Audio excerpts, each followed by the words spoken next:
Salut à tous, je suis Rivaroso Fouadjenokam, juriste en droit du travail. Je suis très heureux de vous retrouver une fois de plus dans le cadre de nos vidéos hebdomadaires relatives au droit du travail, relatives au décryptage des thématiques en droit du travail. Aujourd'hui, nous allons aborder le thème du licenciement pour absence prolongée désorganisant le fonctionnement de l'entreprise. Alors, est-ce que un salarié, par exemple, qui a été en arrêt maladie, pour absence prolongée peut être licencié parce que cette absence-là conduit à une désorganisation de l'entreprise. Alors oui, c'est un licenciement qui peut être possible et qui peut effectivement être mis en place par l'employeur si les conditions sont réunies. Alors, quelles sont les conditions de ce type de licenciement? D'abord, il faudrait que l'absence soit une absence prolongée et qui conduise, n'est-ce pas, à une désorientation de l'entreprise. Ça ne doit pas être simplement un service ou encore une section, ça doit vraiment impacter l'ensemble de l'entreprise, ou peut-être on va dire peut-être un service clé sans lequel l'entreprise ne peut pas fonctionner correctement. Donc ça, c'est la première condition.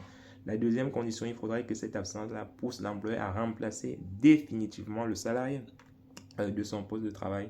Donc une absence temporaire, ça ne justifie pas, n'est-ce pas, un tel licenciement. Donc il faudrait que l'employeur soit en mesure de remplacer de manière définitive le salarié sur ce poste-là. Donc ça, ce sont les deux conditions. Parfois, les juges aussi en cas de contentieux regardent la durée de l'absence. Il n'y a pas une durée minimale qui est prévue par le Code du travail ou encore par la jurisprudence.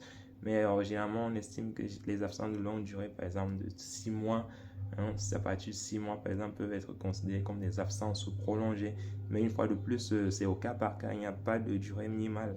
Mais une absence d'une semaine ou de 2 semaines ou encore d'1 mois, il me semble que dans ce cas de figure-là, ça sera difficile pour l'employeur de justifier, n'est-ce pas, que l'absence est prolongée et que le remplacement du salarié s'impose avec nécessité. Donc, une fois que ces conditions sont remplies, l'employeur doit vérifier aussi une autre condition, doit vérifier aussi une autre information importante qu'il convient de vérifier. Dans ce cas de figure, s'il s'agit de la convention collective, il y a des conventions collectives qui prévoient, par exemple, des garanties d'emploi dans des périodes durant lesquelles le salarié qui est en arrêt maladie ne peut pas être licencié. Il y a des garanties d'emploi de 6 mois, d'1 an à compter, n'est-ce pas, de l'arrêt maladie. Donc, il faudrait vérifier si cette condition légalement est remplie. Si la convention collective ne prévoit pas de garantie d'emploi, dans ce cas-là, l'employeur peut décider de licencier le salarié pour absence prolongée désorganisant le fonctionnement de l'entreprise. Si une convention collective prévoit cette garantie d'emploi, l'employeur devra respecter, n'est-ce pas, la durée de la garantie d'emploi qui est prévue dans ce cas-là. Donc, je crois que c'est clair là maintenant. Il ne faudrait pas, les employeurs qui nous suivent, il ne faudrait pas que, voilà, demain, si un salarié en arrêt, vous allez directement à un licenciement pour absence prolongée. Vérifiez bien que les conditions sont réunies et que votre convention collective autorise, ne prévoit pas, autant pour moi, une garantie d'emploi dans ce cas-là.